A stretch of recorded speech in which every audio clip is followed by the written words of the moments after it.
registramos, neste momento, a presença na mesa diretiva da doutora Nercina Costa, conselheira estadual da OAB São Paulo e também membro da Comissão da Advocacia Condominial, bem como o doutor Otávio Nucci, ex-presidente da mesma comissão, e também convidamos para a composição da mesa o doutor Miguel Zain, presidente da ANACOM, Associação Nacional da Advocacia Condominial, e todos recebem as nossas palmas.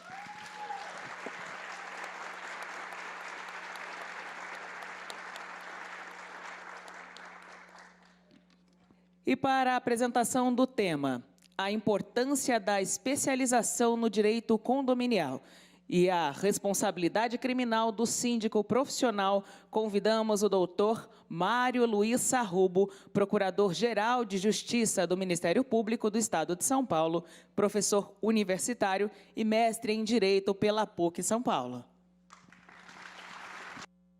Muito bom dia a todas, bom dia a todos.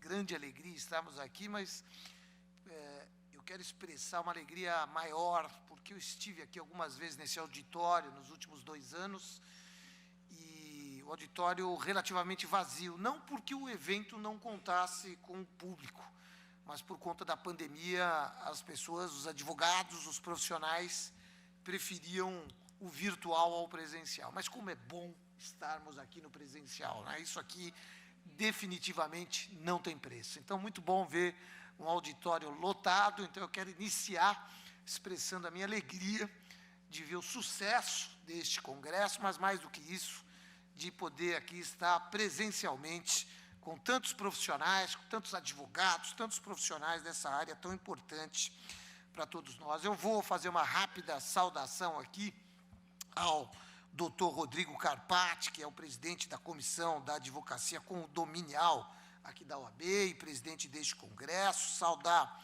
a doutora Marcela Maria Fraga Gundim, que é vice-presidente da Advocacia Condominial aqui da OAB São Paulo.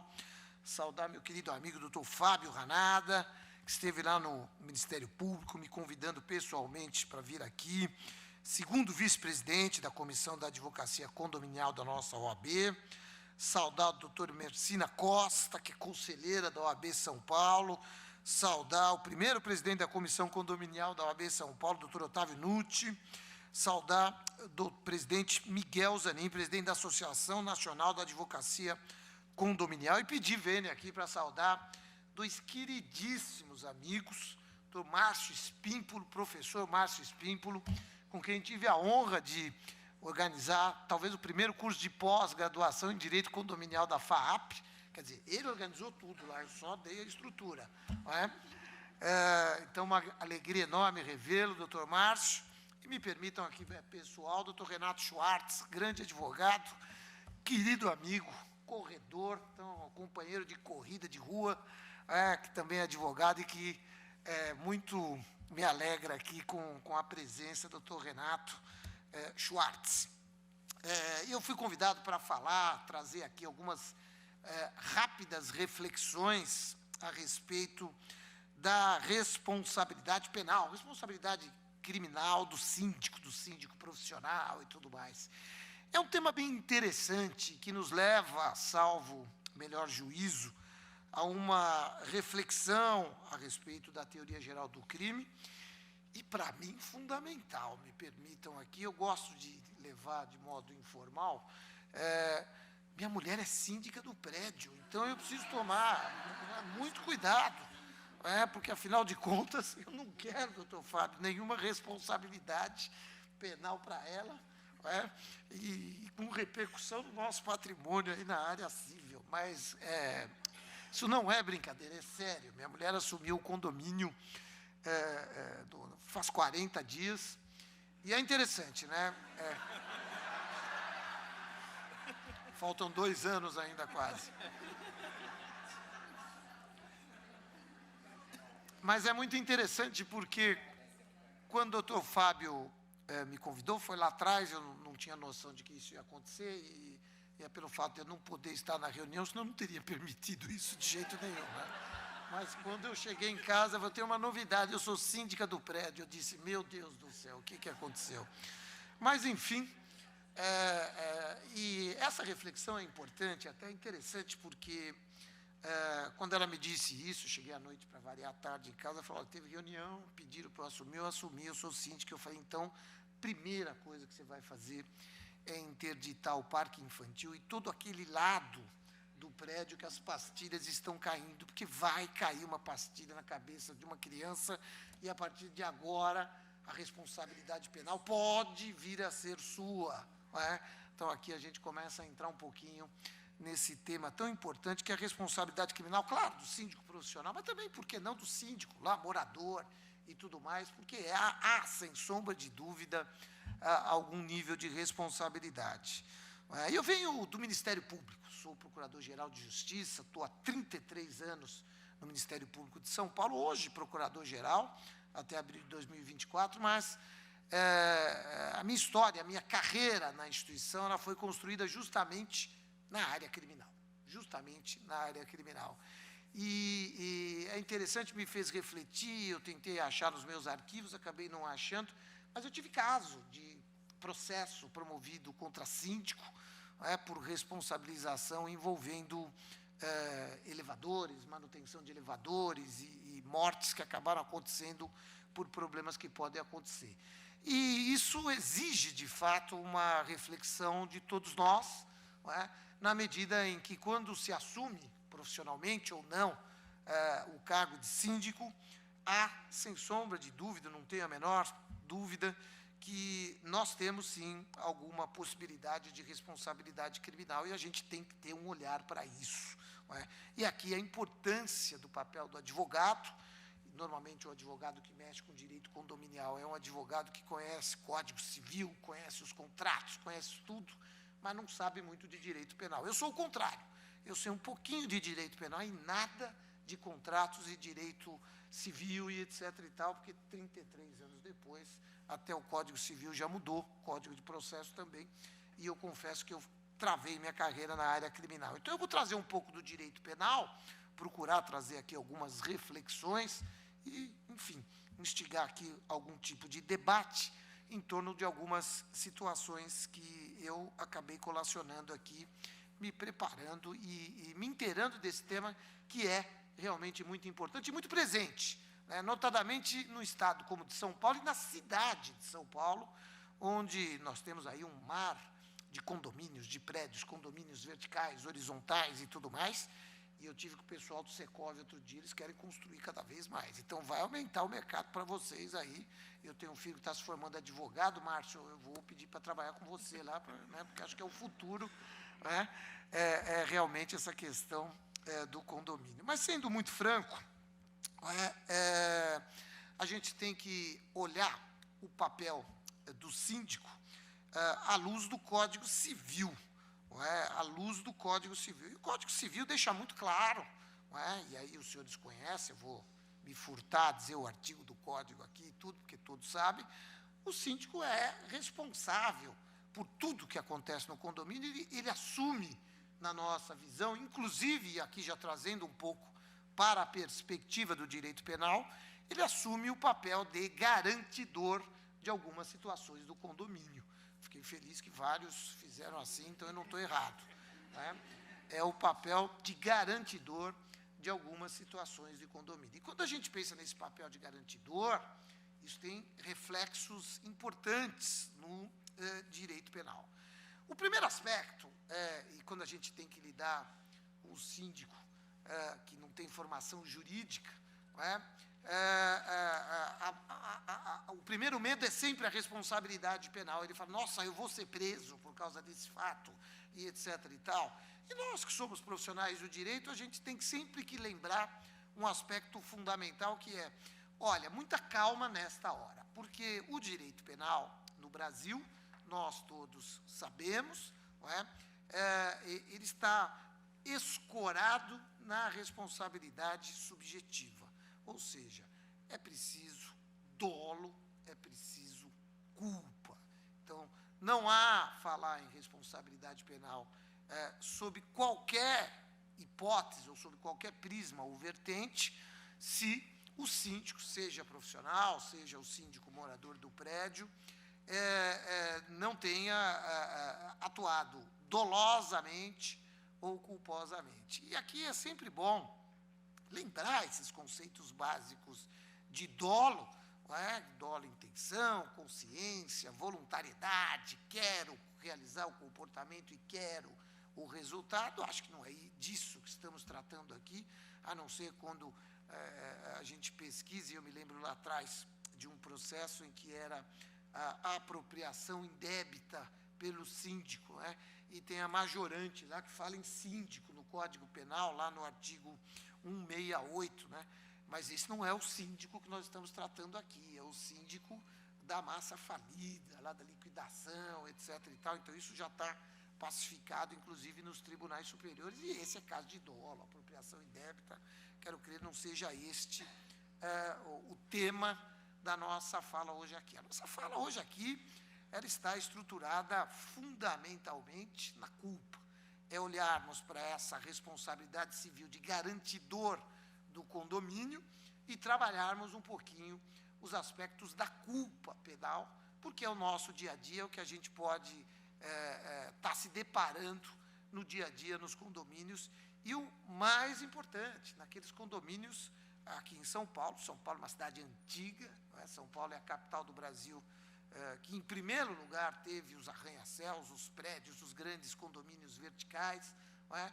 E sem sombra de dúvida, muitos desses condomínios estão velhos e muitos desses condomínios exigem manutenção, e em muitos deles essa manutenção não é feita de forma adequada, e a gente passa a ter situações que podem repercutir no direito penal, não só no direito civil. E quando é que o síndico entra como responsável criminalmente? E aqui eu vou trazer um pouco a visão do promotor de justiça, que estive lá na linha de frente por 33, eu tenho de carreira, vamos dizer, aí uns 27, 28 anos, na linha de frente no processo criminal. E trabalhei muito com crimes culposos, não é? Eu gosto muito dessa teoria do crime culposo, dos raciocínios que podem advir. Eu quero trazer, inclusive, aqui para o debate, algo que já não é tão novidade no direito penal, mas falar até um pouquinho da teoria da imputação objetiva e os seus reflexos no papel do síndico profissional. Não é? Mas o fato é que, quando a gente olha para a culpa tem aqueles elementos básicos que nós aprendemos nos bancos universitários, não é? Comportamento humano absolutamente voluntário, não é? Ou seja, a voluntariedade na conduta, a voluntariedade, o querer realizar aquele comportamento, e aí vem o aspecto principal, que é o segundo elemento, que é o que merece uma reflexão aplicada ao tema que estamos tratando aqui, que é a não observância do dever de cuidado objetivo, e aí que estamos falando da imprudência, da negligência e da imperícia. Não é? A imprudência, eu brinco, quando dou as aulas na FAAP, para os alunos, que ninguém sabe direito qual é a diferença entre imprudência, negligência e imperícia. É confuso, desembargador confunde, promotor confunde, advogado que confunde, todo mundo confunde isso. Mas, de tanto bater cabeça com isso, né, a gente não pode esquecer que a imprudência é um comportamento perigoso, e eu costumo dizer, na imprudência coloca um sinal de mais na frente, no sentido de positivo, que significa fazer algo. A negligência é o contrário, põe um sinal de menos, é uma omissão, é um deixar de tomar uma cautela, deixar de fazer algo. E a imperícia, aí sim, é a falta de aptidão, é a falta de habilidade para a realização de uma atividade, não é? Essas diferenças que são fundamentais para a gente entender. Não é? No nosso caso aqui, acho que a gente pode focar muito na questão da imprudência e, notadamente, da negligência. Esse é um aspecto a ser analisado com profundidade, não é? E aí é o que eu digo, não é? Para evitar, no futuro, uma acusação de negligência, já falei para minha mulher, ela é síndica, e imagine o síndico profissional, que tem inúmeros condomínios administrando, imóveis, aquela coisa toda. Não é? Registro de absolutamente tudo, registro das ações tomadas, registro das recomendações tomadas, porque isso vai sob o prisma penal, sob o olhar do promotor que já esteve lá. Né? É quando a gente vê um documento, quando a gente vê uma recomendação, no caso de vocês, para o zelador, ou como nas grandes empresas, eu trabalhei muito com acidente de trabalho, eu tinha grandes empresas na região onde eu trabalhava, e tinha os acidentes de trabalho.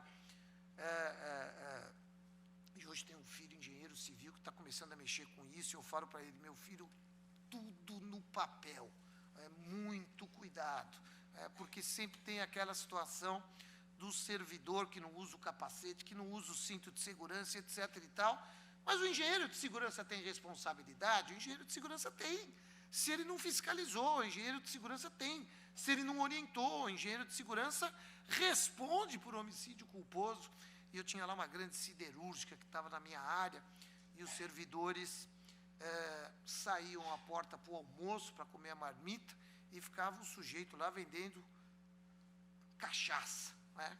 E eles tomavam uma cachaçinha, natural, não é tão bom tomar uma cachaçinha no almoço, para voltar animado para o trabalho. Né? Só que se esqueciam que eles trabalhavam em grandes pontes, em grandes alturas, e o sujeito com a cachaça ali, essas pontes ainda tinham uns degraus, assim, que o sujeito tinha, e o sujeito ainda ia sem o cinto de segurança, e o sujeito despencava e, pasmem, caía num caldeirão de ácido, e morria, o corpo sumia. E aí aparecia isso lá para mim, e o juiz, certa feita, disse, Sarrubo, esse engenheiro de segurança é um Cristo, já é o 5º processo que você está movendo contra ele. Eu falei, pois é, mas ele não aprende, que ele tem que obrigar os caras a andar de cinto de segurança, que ele tem que fiscalizar, que ele tem que melhorar a segurança dessa empresa, porque houve lá 4, 5 mortes nas mesmas condições, até que eles tiraram o vendedor de pinga lá e tudo melhorou, como se isso fosse a solução. Mas a grande verdade é que quando a gente pensa na não observância do dever de cuidado objetivo, e notadamente nessas questões que envolvem segurança, como, por exemplo, do zelador, que abre lá em cima, como é que se diz, a cobertura, né, onde está a antena, ele vai lá mexer na antena do prédio, e vai sem nenhum tipo de equipamento de segurança. Isso nós temos que ter tudo devidamente registrado. Aquilo tem que estar trancado. Aquilo tem que estar trancado. Eu gosto sempre de olhar o cotidiano da vida. Lá no meu prédio, certa feita, a molecada, inclusive meu filho mais velho, subiram lá, abriram, a porta estava aberta, começaram a tirar foto e postar no Instagram, que estava no alto. Né? Aí minha mulher viu e falou, meu Deus do céu, desce daí, rapaz, tal. Veja, se cai alguém ali, de quem é a responsabilidade? E aí a gente vai ver a responsabilidade penal, que vai passar pelo zelador, que vai passar, sim, pelo síndico. Qual foi a ordem que foi dada? Isso está devidamente documentado, a orientação para o zelador e tudo mais, ou houve absoluta negligência? Ninguém cuidou daquele alçapão que leva para o topo do prédio, que pode levar alguém a cair e causar um acidente grave. Estes são aspectos que merecem toda a atenção. E eu, com o olhar do promotor criminal, digo para vocês com tranquilidade, como é que eu tiro o síndico deste fato, desse nexo de causalidade? Com muita tranquilidade, um aviso, o zelador está sabendo, todos os funcionários estão sabendo, todos os moradores do prédio assinaram e têm ciência que aquilo está trancado, que não pode ser acessado em nenhum momento, e mais do que isso, se algum morador se deparar com aquilo aberto, ele tem que imediatamente avisar, porque aí você dilui a responsabilidade e deixa cá, porque você não estará lá. E aí a pergunta é, doutor, eu nem estava lá, era sábado, eu estava na praia. Pois é, mas você negligenciou e desencadeou esse fato, em algum momento você deixou de fiscalizar, e essa sua negligência pode acarretar a você alguma espécie de responsabilidade penal por lesões, por morte, enfim, por qualquer fato. O terceiro elemento da culpa, que é a previsibilidade objetiva, nós sabemos o que é isso. A previsibilidade objetiva é aquela que a gente invoca, eu brinco, invocar o homem médio, e colocar o homem médio dentro do contexto em que estava aquele sujeito que nós, do Ministério Público, estamos investigando. E aí a gente indaga, o homem médio, naquela circunstância, teria previsto a possibilidade de ocorrência do resultado lesivo? E se o homem médio não teria previsto, ponto, está excluída a responsabilidade por culpa. não é? Então, é aquela história. O homem médio, inserido nessa circunstância, nesse fato dos jovens que subiram para o alçapão do prédio, tiraram foto, despencaram, morreu uma pessoa ali, não é? O homem médio podia prever a possibilidade de ocorrência desse resultado lesivo? Eu creio que sim. Eu creio que sim.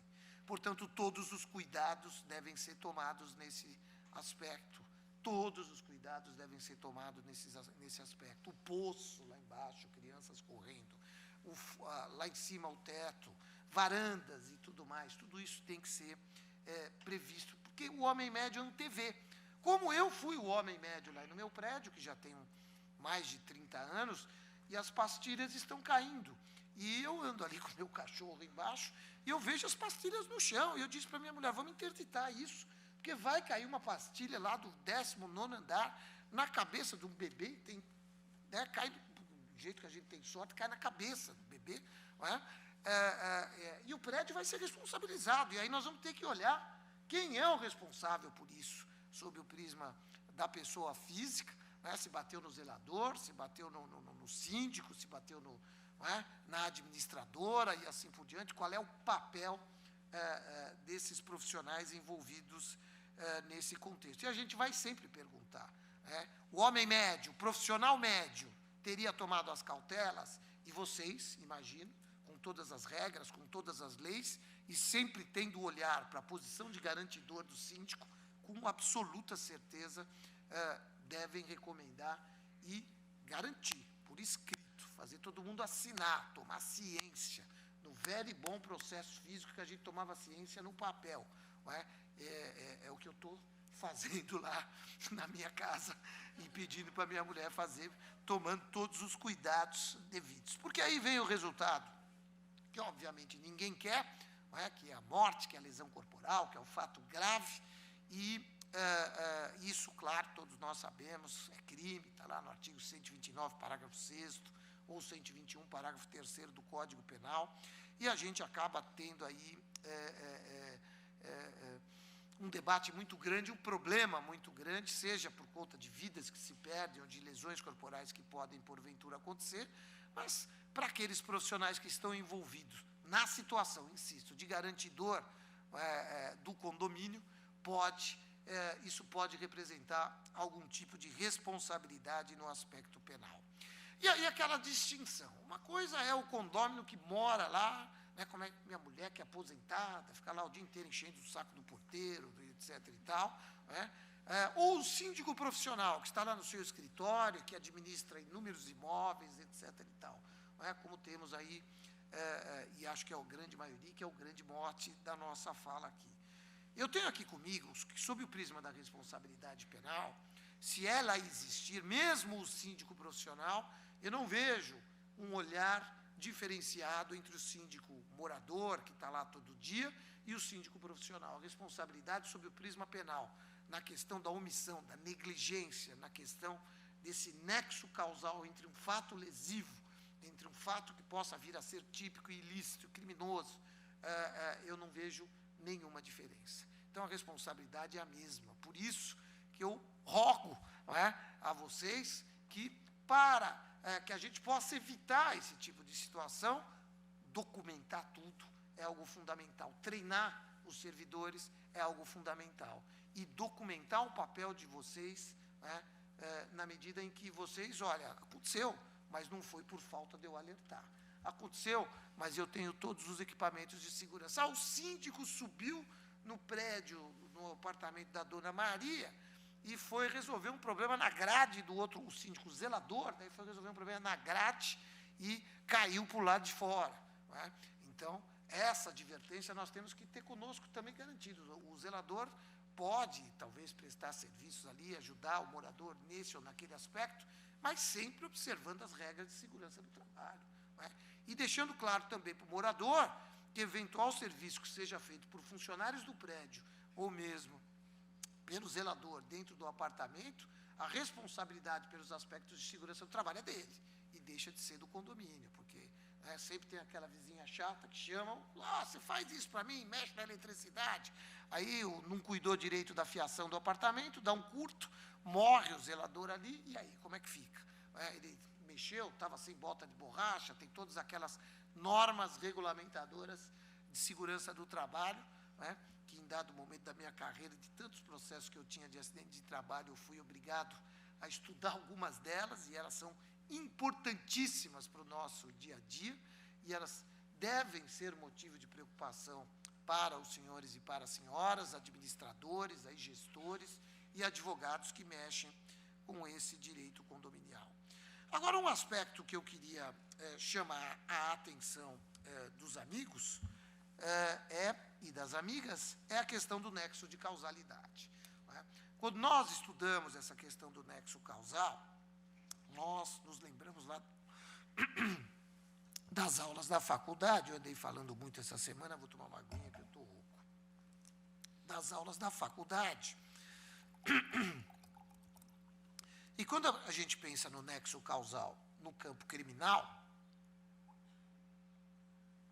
a teoria tradicional trabalha com a chamada teoria da equivalência dos antecedentes causais, né, ou teoria do conditio sine qua non, né, suprime mentalmente a conduta e indaga se o resultado teria ocorrido naquelas condições, naquele momento. Ah, mas isso leva ao infinito, então vamos responsabilizar o fabricante, o construtor do prédio pela queda do... Não, calma, muita calma nessa hora.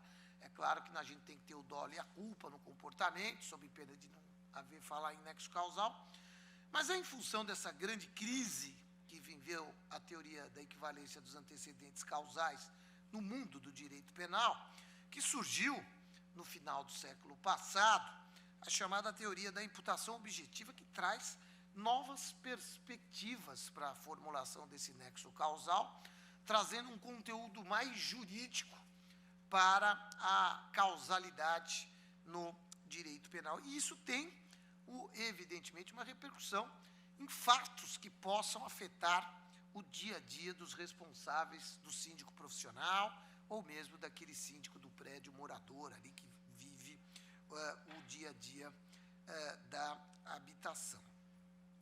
Essa teoria da imputação objetiva, ela, procurando trazer um conteúdo jurídico para o nexo causal, ela passa a estabelecer o seguinte: um determinado resultado naturalístico, e vamos trazer isso para o nosso mundo, para o nosso dia a dia. Vamos voltar para aquele fato das crianças que alguém que esqueceu aberto a porta do último andar do condomínio, a criançada subiu, não é? Foi tirar foto, alguém brigou, empurrou, alguém caiu lá de cima. Esse é um evento trágico, uma tragédia que a gente nunca quer ver em lugar algum, muito menos no condomínio onde a gente mora.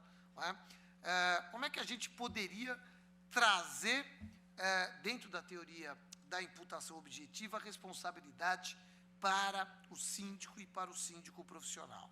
Essa teoria diz o seguinte: olha, um resultado não pode ser atribuído a alguém, ou seja, uma morte, ou esta morte, por exemplo, não poderia ser atribuída a alguém meramente por dados meramente objetivos. Nós precisamos nos afastar dessa relação física de causa e efeito e trazer isto para o campo jurídico. E como é que a gente traz isso para o campo jurídico dentro da teoria da imputação objetiva, que tem sido observada pelos tribunais superiores? Não é? A gente traz avaliando o risco.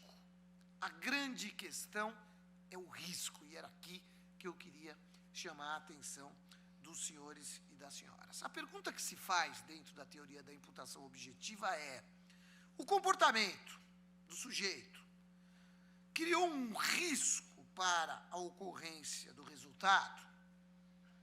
O comportamento de não observar normas de segurança dentro do prédio, de desdenhar de trancamento daquela porta, de não ligar, né, de chegar para o zelador e falar: deixa essa porta trancada, isso é perigoso, tchau, tchau, abraço. Não intimou, não fez assinar, não passou uma circular no condomínio, não fez absolutamente nada, deixou a coisa. Esse comportamento, esta omissão, criou um risco para a ocorrência do resultado. E aí vem a segunda pergunta: esse risco é o risco permitido ou proibido? E aí vem o grande drama: o que é o risco permitido, o que é o risco proibido? O risco permitido é o que eu fiz ontem. tinha até um advogado no avião, eu olhava para ele olhava para mim, é pegar um avião de hélice para vir de Marília para São Paulo com aquela chuva, e balançava aquele negócio, e o advogado que tinha ido dar uma palestra na OAB, eu falei, eu vou amanhã na OAB. E ele falava para mim, que coisa, hein? Ele ainda estava feliz que ele tinha ganhado um balde de Heineken, com um monte de cerveja, ele segurava o negócio na cadeira e eu do lado. E eu já quase falando para ele, é melhor a gente abrir isso aqui, porque... Ele só não bebeu porque o senhor estava do lado Olha, dele, senão ele tinha bebido. Mas se ele abre uma, eu tomo também, porque balançou demais. Mas esse é o risco permitido. A gente sabe que quando sobe num avião, o avião pode cair. A gente sabe que quando pega um automóvel, o automóvel pode cair. Ou a gente sabe que quando vai no parque de diversões, na montanha-russa, a gente sabe que isso pode dar tontura e tal. Inclusive tem as advertências lá, né? Se você tem problemas cardíacos, se você tem labirintite, se você tem... Este é o risco permitido, porque você está sabendo dos riscos. Então, esse risco é absolutamente permitido. Não é? Portanto, afasta qualquer tipo de nexo causal entre uma omissão de alguém e o resultado lesivo. Não é? E qual é o risco que nós, vou dizer nós, porque eu já estou junto com vocês nessa parada aqui, qual é o risco que nós, gestores de condomínios, administradores, síndicos, profissionais ou não, podemos correr no nosso prédio? Todos os riscos ordinários que a gente previu e advertiu e tomamos as cautelas devidas. Então, a gente manda fechar o poço, não é? E tem que ter um controle absoluto, com cadeado, com uma chave que fica com o zelador e ponto final. Oi? Pendurado do pescoço. Não é? O alçapão lá de cima do prédio, eu gosto desse exemplo, não é? Também tem que ficar trancado. E a chave tem que ficar com o zelador num lugar trancado, e isso não pode em nenhum momento circular, e não pode, porque aí vocês correram, o risco existe, é claro que existe, porque com qualquer atividade humana há um risco, não é?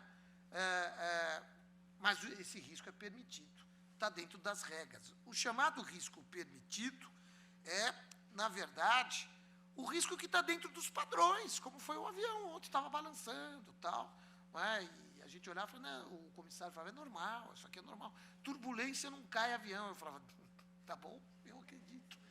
Não é? Mas, enfim, faltou tomar a Heineken, enfim, mas terminou a história, pousamos bem, etc. e tal, mas acho que este aspecto me parece ser um aspecto fundamental numa atividade que se exerça, em qualquer atividade, e em especial nos riscos que a gente vive no condomínio. E é exatamente o raciocínio que eu fiz quando minha mulher à noite falou que virou síndica, eu disse, então você interdita aquele lugar lá. Mas não tem mais parquinho, a vizinha do 11 gosta de passear com o neném, a neném brinca no parquinho. A criança, falei, pois é, enquanto a gente não mexer na fachada do prédio e não garantir que as pastilhas vão cair, ninguém vai brincar lá embaixo. Não preciso dizer que, como procurador-geral, eu tenho um rol de simpatizantes, né? E eu sempre digo, entra na fila. Não é? E agora no prédio também tem, né? A moça do 11 lá não olha para a minha cara, porque ela não tem mais onde soltar as crianças para brincar no parquinho. Mas eu digo, nós precisamos fazer rapidamente a questão da fachada, para a gente ter segurança. Não é? E tem lá, parece aquelas coisas de CET, né? E eu que mandei comprar tudo lá, tá, advertência, perigo de queda de pastilha, não ande por aqui, etc. e tal. Não é? Meu cachorro vai para lá, eu ando. Mas aí o risco eu estou sabendo. Mas eu acho que com isso, as pessoas estão advertidas. E quem for, aí a responsabilidade deixa de ser nossa, deixa de ser do zelador, deixa de estar dentro do parâmetro de aceitabilidade e de padrão de risco que a gente está adequado, que a gente pode aceitar viver. Eu tive casos interessantes para falar dessa teoria da imputação objetiva e tudo mais. É sempre importante que, quando a gente fala aqui em imputação objetiva e aceitar o risco ou não, e até o segundo requisito que é importante, que eu não falei ainda, que é esse resultado naturalístico, lesivo, deve estar dentro do âmbito de risco provocado pela conduta. Não é? E aí o exemplo dos autores de direito penal é, eu mando minha sogra viajar naquela companhia aérea da Amazônia, que de 10 voos cai 2, né? Eu compro uma passagem, vai lá conhecer a Amazônia, né? Pensando, o avião vai cair, eu me livro da velha, né? Isso não está dentro do nosso contexto. Se o avião vai cair ou não é aleatório, então não dá para saber. Então, a imputação objetiva coloca essa responsabilidade nossa sempre quando o resultado está dentro do âmbito de risco provocado pela conduta, o que não é o caso do avião, o que não é o caso, o que não são aí, o que afasta inúmeras hipóteses, inúmeras oportunidades. Mas a gente tem que tomar sempre muito cuidado, porque dentro de um condomínio, e eu fico imaginando vocês, administradores daqueles condomínios grandes que tem, né, inúmeras pessoas, porque o síndico profissional normalmente está nesses prédios e não no meu, né, e ali há uma circulação enorme de pessoas e um âmbito de risco muito grande. E um âmbito de risco muito grande do que pode acontecer, e etc. e tal. E aí a gente tem que olhar para essa hipótese de responsabilidade penal e olhar para essa hipótese de imputação objetiva, olhando sempre para a questão da culpa e tomando muito cuidado para antever as hipóteses de risco que podem acontecer no nosso condomínio. E qualquer hipótese de risco que possa acontecer no nosso condomínio, advertir zelador, funcionários e, notadamente, os nossos queridíssimos vizinhos, moradores, né, que vira e mexe, desrespeitam regras, né, e acabam, muitas vezes, criando situações que podem levar à nossa responsabilização penal. Um outro aspecto interessante é aquele que envolve a segurança do prédio, né? Eu também fiz algumas pesquisas a respeito e tudo mais, né? Então eu contrato uma empresa de segurança, né? Aquelas empresas que ficam aqueles caras grandões na porta do prédio e tal, e esqueço do assunto, o problema não é mais meu. Temos que tomar algum cuidado com isso também, né? Quando eu contrato uma empresa de segurança, esta empresa de segurança, ela tem que preencher todos os requisitos de registro, temos que olhar para o armamento dos seguranças, temos que ver se o segurança está devidamente armado e se ele tem o porte, se ele tem autorização, de onde veio aquela arma. Mas como é que nós vamos saber disso? Eu, por exemplo, odeio arma, nem sei mexer com isso, eu não gosto dessas coisas e acredito que a grande maioria aqui também não goste. Não é? Mas como é que a gente se preocupa com isso? Aí eu documento, aí o bom advogado que, ao examinar esse contrato, vai exigir toda a documentação da empresa, vai estabelecer o armamento, vai estabelecer padrões de comportamento dessa empresa de segurança, porque hoje o grande problema é a questão de segurança. Não é? É a questão de segurança. Outro dia no meu prédio entrou uma menininha lá, jovenzinha, falou, eu vou na casa do meu avô, e deixou entrar. Não é? Por sorte, eu tenho um cachorro chato que latiu, porque ele tentou abrir a minha porta da cozinha, o cachorro latiu, acho que a menininha desistiu e foi embora. Aí foi no andar de baixo. Não é? De quem é a responsabilidade? Não é? Aí vem a pergunta, os porteiros estão devidamente orientados? Os porteiros estão devidamente atualizados? Não é? Semana passada, uma médica, amiga minha, teve o furto do seu apartamento. Não é? Voltou de um congresso no exterior, chegou em casa, apartamento revirado, joias da mãe, tudo, etc. e tal. Me mostrou a filmagem, não é? O porteiro deixou entrar. Então, qual é a orientação que nós estamos dando para o nosso porteiro? Esse papel do síndico. O síndico é garantidor de todos os aspectos de segurança do condomínio, não é? Inclusive esta questão da segurança patrimonial no sentido de furtos e roubos. Então, ele precisa também estar atento. E quando ele contrata uma empresa de segurança, essa empresa de segurança, ela tem que ser, não dá para fazer aquele do amigo, do primo, do irmão, do vizinho, que trouxe um cara que a empresa não tem registro, que a arma não é registrada, o funcionário não tem porte. Por quê? Porque amanhã acontece alguma coisa. E esse segurança pode disparar uma arma, não é? Pode se iniciar um tiroteio. Nossa, mas esse procurador só fala tragédia, então não tem mais uma aqui para prevenir. Não é? E isso pode recair no síndico, de alguma maneira, desde que se comprove a negligência e desde que se comprove o risco o chamado risco proibido. na imputação objetiva. A imputação objetiva hoje é regra nos tribunais, né? É interessante, ninguém fala mais lá no artigo 13 e a sua formulação tradicional da teoria da equivalência dos antecedentes causais.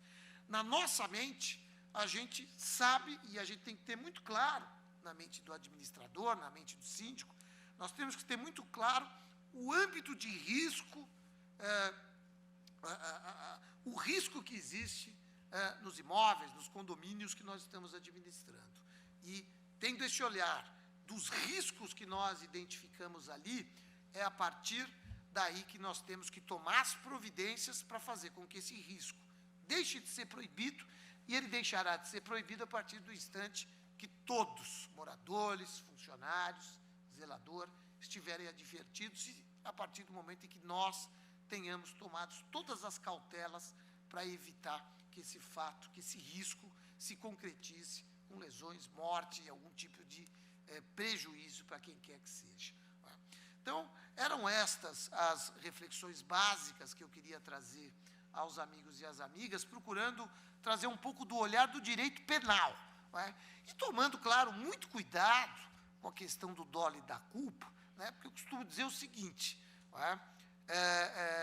A questão da culpa e do dolo, quem tem razão é o professor Guilherme Nucci, né? Que diz que tinha que acabar aquela divisão entre dolo eventual e culpa consciente. Culpa consciente tem que acabar, não existe, tudo deve ser dolo eventual, né? Porque pode acontecer de alguém dizer, inclusive, que foi dolo eventual, porque as pessoas adoram falar em dolo eventual. Tudo é dolo eventual por conta do erro da interpretação da expressão assumir o risco, porque todo mundo acha que arriscar é dolo eventual, né? E aí, quando eu vejo, se arriscar for dolo eventual, eu estou perdido, porque eu arrisco toda hora, dirigindo, né, farol amarelo, etc. e tal. Aí você bate o carro, você dólar eventual. Não, a gente não pode esquecer, não é, que na culpa consciente é aquela questão do... A gente sabe que o dano pode acontecer, mas acredita que não vá. No dólar eventual, a gente sabe que o dano pode acontecer e a gente topa o risco. Então, dificilmente dá para se falar em dólar eventual na conduta de um gestor, de um administrador. Por quê? Porque ninguém vai assumir o risco topando, concordando com este resultado, exercendo essa função. Você vai estar dando um tiro nem no pé, na cabeça, porque você vai estar arruinando a sua profissão, o seu negócio, não é? Quando você está lá exatamente para garantir o sentido contrário. Não é? Então, pode acontecer a culpa consciente? Pode acontecer, deixa lá, não vai acontecer, vai dar tudo certo, etc. e tal. Não, vai dar tudo certo, não é verdade. O elevador está ruim, interdito o elevador. Os dois elevadores estão ruins, interdito e os dois elevadores.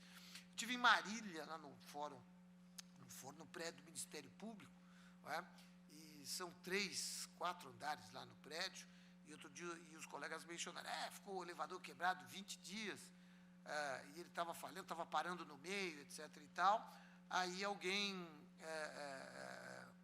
o administrador do prédio aqui veio e falou, olha, é melhor parar, porque tem, inclusive, um promotor mais idoso, tal, pode ficar nervoso, pode dar algum problema. Ele falou, e aí a responsabilidade é minha. Eu falei, é isso, 20 dias eles tiveram que subir a pé lá. Eu falei, é bom também para emagrecer um pouquinho, sobe de escada, mas não vamos correr o risco, né? Não dá para correr risco. Então, a questão dos elevadores é fundamental, né? O elevador quebra, fica no meio do caminho ali, e tem que ter obviamente existe isso, a gente sabe, né? Todo um padrão de comportamento para o zelador quando isso acontece, porque não é pura e simplesmente abrir a porta e tirar a pessoa, porque eu já vi casos, a energia volta, é um curto, o elevador anda no momento que a pessoa está saindo, né? Então, esse é um outro aspecto. Eu fui dar uma olhada na jurisprudência ontem à noite, são vários casos que vêm acontecendo, como esse do elevador é outro, né? Então, é interessantíssimo que os senhores tenham padrões de comportamento e de segurança muito bem claros. E eu insisto, manda assinar, está aqui. E vocês guardem isso no cofre, porque aí está todo mundo cientificado, porque você deu todo o rito, o roteiro de segurança para o condomínio ficar em ordem, e a responsabilidade nunca virá para você, seja na teoria tradicional, seja na imputação objetiva. Eram essas as singelíssimas considerações que eu queria fazer aos amigos e às amigas, e, claro, estou à disposição para tirar alguma dúvida ou receber alguma crítica, que deve ter muitas aí. Muito obrigado.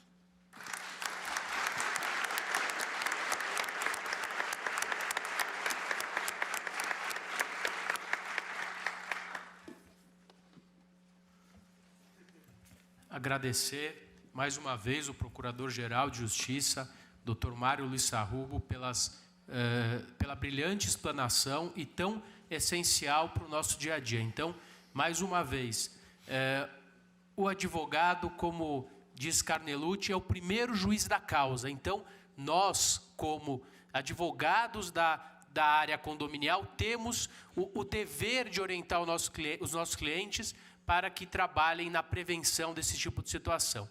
Se na área criminal é utilizada a responsabilidade através da culpa, nós sabemos que a responsabilidade civil do síndico pelos nossos tribunais tem adotado a teoria do risco.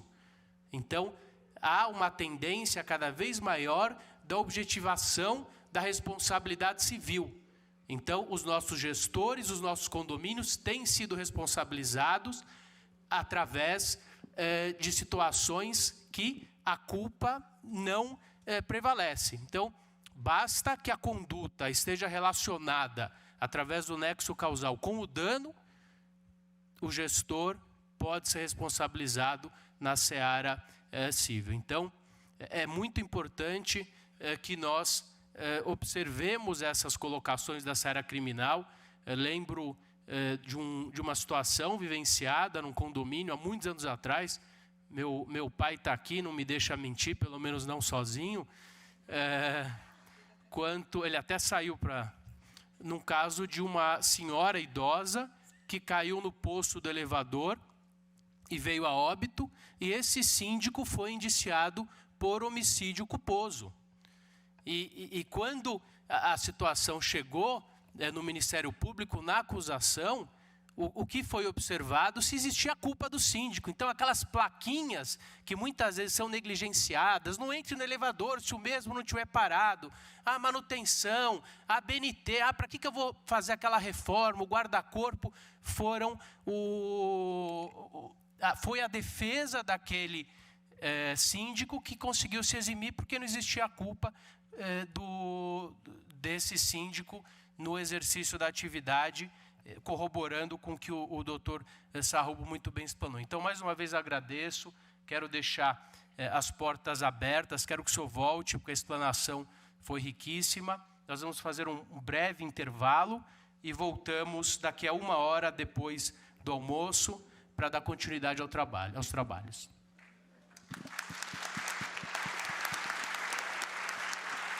Os nossos agradecimentos